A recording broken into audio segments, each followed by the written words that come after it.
Salut à tous, la team OL Tom Show pour Lyon Fan TV. Très heureux les gars de vous retrouver pour une nouvelle vidéo. J'espère que vous allez bien. Moi ça va plutôt pas mal puisque je suis dans la forêt un petit peu où il y a pas mal d'arbres comme vous pouvez le voir. C'est un décor différent de d'habitude. Je me retrouve dans le Forez. Oui, personne n'est parfait. Je sais, vous allez me jeter des cacahuètes, vous allez me jeter des tomates dessus, vous avez bien raison. Mais une partie de ma famille est du côté de Saint-Étienne, du côté du Pilat, du massif du Pilat, comme ils disent là-bas.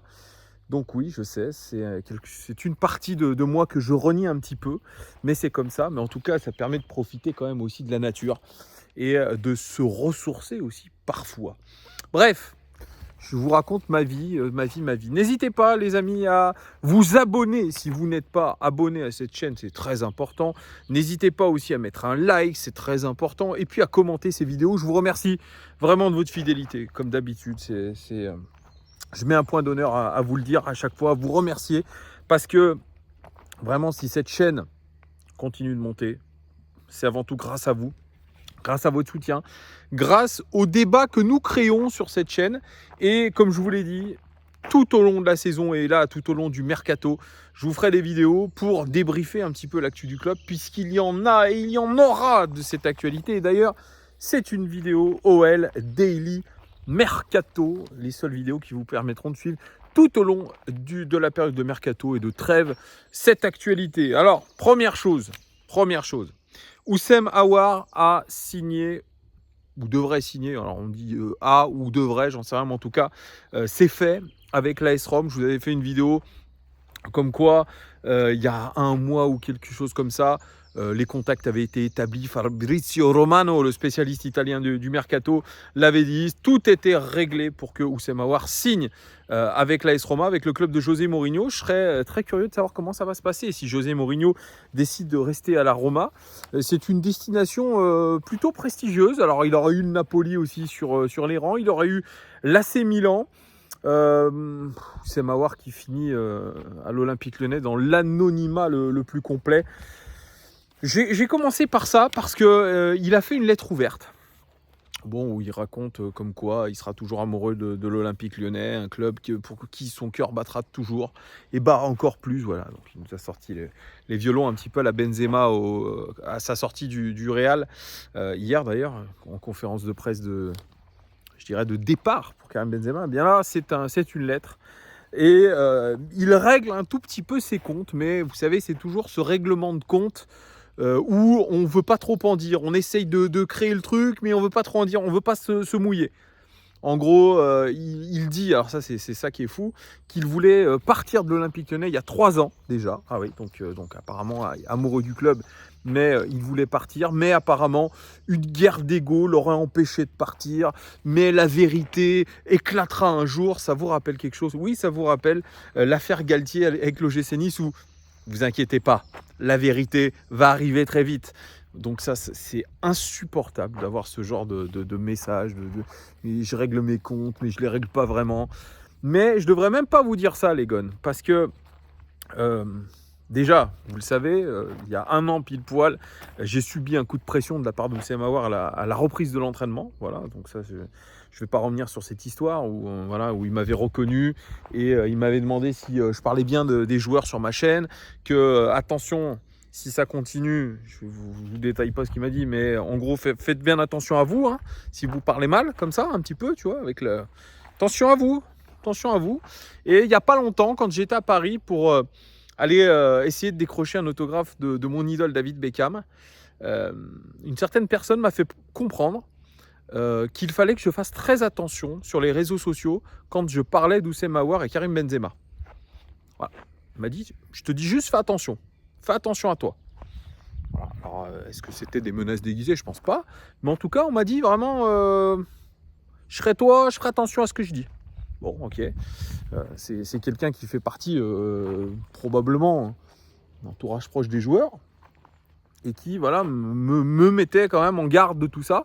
Donc c'est pour ça que je ne vais pas m'apesantir plus sur le cas Oussem Aouar. J'ai pas envie d'avoir des problèmes, les amis. Donc voilà, il faut rester aussi à sa place. De toute façon, on ne sait pas vraiment ce qui s'est passé avec Oussem Aouar. C'est très occulte. Et puis, de toute façon, maintenant, ce n'est plus un joueur de l'Olympique Lyonnais. Bon vent à toi, Oussem. Là, je viens vous parler d'une rumeur aujourd'hui qui est sortie, notamment dans des quotidiens espagnols, le quotidien Sport, et qui a été relayé par Foot Mercato. Il y a une rumeur insistante pour le retour de Samuel Umtiti du côté de l'Olympique Lyonnais. On le savait, il a fait sa déclaration d'amour déjà dans une interview au Canal Football Club quand il a dit que son rêve, ça serait de rejouer à l'Olympique Lyonnais avec Alex Lacazette. Lacazette a dit « Ouais, j'aimerais bien qu'il revienne à l'Olympique Lyonnais, mais je ne sais pas à qui m'adresser. » Oui, parce qu'il n'y a toujours pas de direction sportive, vous l'aurez remarqué, nous sommes mercredi 7 juin, toujours pas de direction sportive. Même si Mathieu Louis-Jean serait apparemment le directeur du scouting, serait le nouveau directeur du scouting. On en reparlera parce que ce qu'on pensait être une révolution enclenchée par John Textor, eh bien c'est pour l'instant une révolutionnette. On garde finalement à peu près les mêmes et on recommence. Donc ça m'inquiète un petit peu, mais on aura le temps d'en reparler. En tout cas, il y a eu une propagande pour le retour de Samu Umtiti du côté de l'Olympique Lyonnais, notamment par son grand pote Alex Lacazette. Lui, il a utilisé les médias aussi. Il a utilisé aussi le fait, Samu Umtiti, qu'il a réalisé une très bonne saison avec Lecce, où il ne s'est pas blessé. C'est ça, il faut le faire remarquer. Il était en prêté par Barcelone, avec qui il est en contrat quand même jusqu'en 2026. Il a fait une très bonne saison. Dans un club, finalement, où il a retrouvé la confiance, il a retrouvé la quiétude, il a retrouvé une certaine santé. Lui qu'on pensait fini pour le football de très haut niveau, il a fait une saison quasiment sans blessure. Il a 29 ans, Samu Umtiti aujourd'hui, champion du monde. On pensait qu'il s'était sacrifié pendant la Coupe du Monde 2018, où il avait eu de très très gros problèmes au genou. Il est en contrat, je vous l'ai dit, jusqu'en 2026 avec le Barça. Il a fait 25 matchs cette saison avec Lecce, 67% des 11 de départ, ce qui est plutôt cool pour quelqu'un qui revient quand même de très très loin. Alors le Barça serait disposé à le laisser partir pour environ 4 millions d'euros. Chose que serait prêt à mettre l'Olympique Lyonnais, mais encore une fois, on n'en sait rien parce que tant qu'il n'y a pas de direction sportive ou en tout cas de chef scout, on ne peut pas savoir vraiment ce qu'il en est. On sait juste que John Textor cherche... Ça bouge un petit peu. Cherche en tout cas un défenseur central, il l'a dit dans l'équipe. Hier, je vous ai parlé d'une liste de noms, apparemment qui avait été validée par John Textor. Là, on va voir. Mais Samu Umtiti, moi, je vous ai dit, je ne suis pas vraiment pour le retour de Samu Umtiti. Je n'étais pas pour le retour d'Alex Lacazette et Tolisso. Je me suis trompé sur Lacazette, c'est vrai. Tolisso, ça semble être un petit peu mieux, mais c'est fragile physiquement. Et même si avec Lecce, il semblerait qu'il n'ait pas été inquiété par des blessures, moi je suis quand même très sceptique. Voilà, c'est un garçon qui peut, encore une fois, se reblesser gravement. Est-ce qu'il est vraiment revenu au sommet de son art? J'en sais rien. En tout cas, il a laissé une très très bonne trace du côté de Lecce, où il s'est assimilé au club d'une manière formidable. Tout le monde l'a apprécié. Le président qui a dit que finalement on retiendrait beaucoup cette saison de Lecce avec le Lecce du grand Samuel Umtiti. Il y a eu aussi l'interview du chef des Ultras de Lecce dans le journal de l'équipe, vraiment qui rend hommage à Samuel Umtiti, qui a su vraiment s'adapter aux coutumes finalement même de la ville.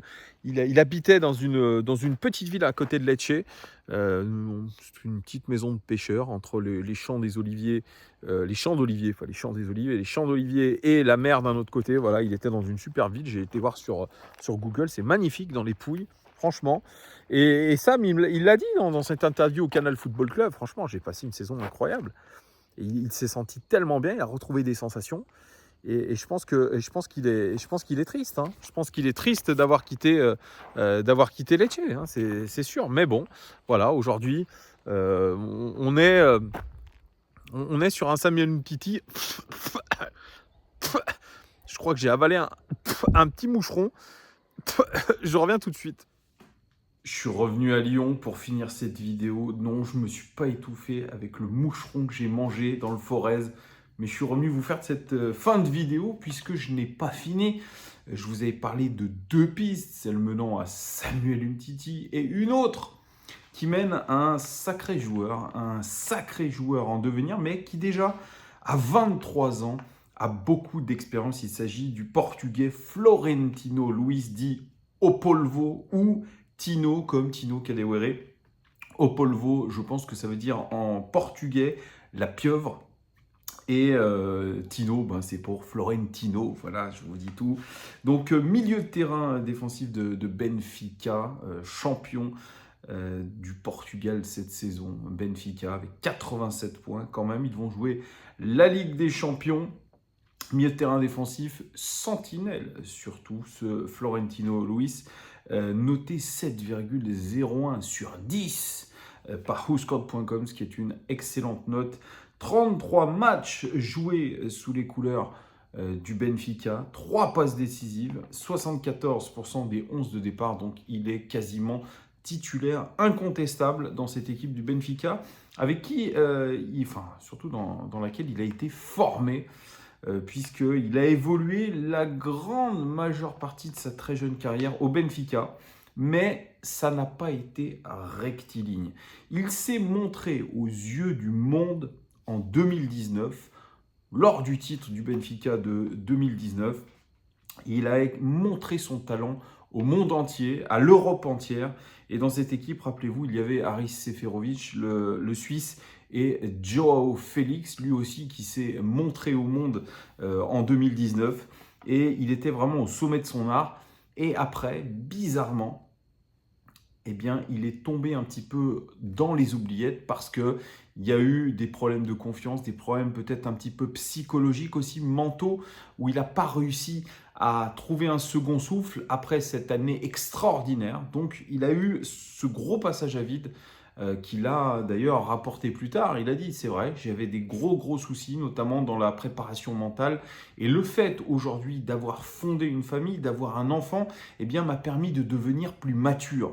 Donc ça a été une petite épreuve quand même, puisque il est passé d'ailleurs par Monaco. Il a été prêté à Monaco sous Kovac. C'était en 2020-2021. Ça a été un flop le plus total. Et pour ceux qui se rappellent, il avait joué contre l'Olympique Lyonnais. Et l'OL avait mené 4-0, il me semble, à la mi-temps. Il était sorti quasiment en larmes à la mi-temps par Kovac. Donc ça a été une période très compliquée du côté de Monaco pour lui. Donc il est retourné du côté du Benfica. Et ensuite, il a été encore une nouvelle fois prêté. Et là, il a été prêté à Madrid, mais pas au Real Madrid ni à l'Atlético. Il était prêté à Getafe, où ça ne s'est pas super bien passé non plus. Il n'a pas été, je pense, satisfait de ce qu'il a fait, satisfait de ce qu'il s'est passé aussi. Il ne s'est pas bien intégré, que ce soit à Monaco, à Getafe. Il attendait qu'il y ait un entraîneur qui lui tende la main et qui lui dise « Tu vas redevenir le joueur que tu as été en 2019, tu vas progresser ». Et cet entraîneur-là, c'est Roger Schmidt, l'Allemand, qui est devenu l'entraîneur du Benfica après Jorge Jesus. Je ne sais pas si on le dit comme ça, je ne suis pas portugais ou de langue portugaise, donc je ne sais pas si je le dis bien. Jorge Jesus, qui aujourd'hui est l'entraîneur du Fenerbahçe, avec qui, je crois, il a failli être champion de Turquie, puisque je crois que c'est le Galatasaray de Léo Dubois qui est champion de Turquie. Donc Roger Schmidt, c'est lui qui l'a relancé, et notamment dans ce rôle de sentinelle. Un garçon extraordinaire dans le championnat portugais, qui est ce soit en Liga NOS ou en Ligue des Champions, où il a livré un match contre le PSG, notamment en Ligue des Champions, au Paris Saint-Germain, qui a été tout simplement magnifique. C'est un joueur qui, par le passé, là, quand il a explosé en 2019, il était quand même suivi par les plus grosses équipes européennes, notamment le Real Madrid. Et cette saison, avant que Enzo Fernandez parte du côté de Chelsea, le champion du monde Enzo Fernandez, eh bien, il faisait la paire au milieu de terrain avec lui. C'est un homme qui est très fort, au polvo, et notamment dans cette capacité à tacler. Alors c'est un super tacleur, c'est quelqu'un qui sent bien les coups, qui va toujours aller au combat, mais il n'est pas qu'un tacleur. C'est quelqu'un qui est capable aussi de prendre le jeu à son compte, de livrer des bons ballons vers l'avant. Il est bon de la tête aussi, Florentino Luis. C'est un garçon assez complet, doté d'une belle technique, Vraiment, allez voir ces highlights pour ceux qui ne le connaissent pas, pour les supporters du Benfica, parce qu'il y en a peut-être sur cette chaîne des personnes d'origine portugaise, notamment mon ami JP. D'ailleurs, je n'en ai pas parlé de ce Florentino Luis, mais il aurait pu m'en dire beaucoup de choses et peut-être beaucoup de bonnes choses.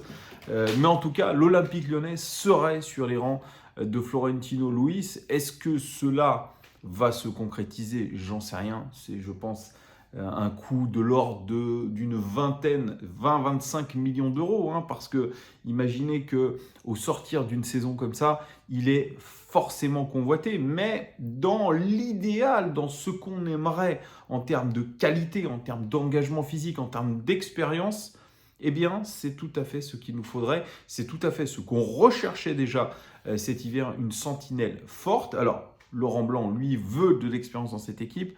23 ans, c'est une expérience qui est quand même limitée, mais c'est un joueur d'avenir prometteur. Ça, il va falloir que Laurent Blanc et John Textor s'accordent un petit peu sur l'équilibre à trouver entre expérience et jeunesse. Là, il y a eu une information ce soir de Hugo Guimet qui disait que donc Mathieu Louis-Jean devrait être nommé directeur du recrutement. Bruno Chéroux devrait, comme prévu, être écarté de toute décision sportive et que toutes les pistes qui étaient menées par Bruno Chéroux seront tout simplement abandonnées. Alors, est-ce que ça en faisait partie? Est-ce que la piste Umtiti est complètement enterrée? Ça, on le verra. En tout cas, n'hésitez pas, vous, en commentaire, à me dire ce que vous pensez d'un retour d'Umtiti et d'une potentielle arrivée de Florentino Luis. Merci beaucoup, en tout cas, de m'avoir suivi. Je vous donne rendez-vous peut-être dès demain pour de nouvelles infos, peut-être encore plus précisément sur ce qui va se passer dans la direction sportive de notre club. Merci à tous et à très très vite. Ciao.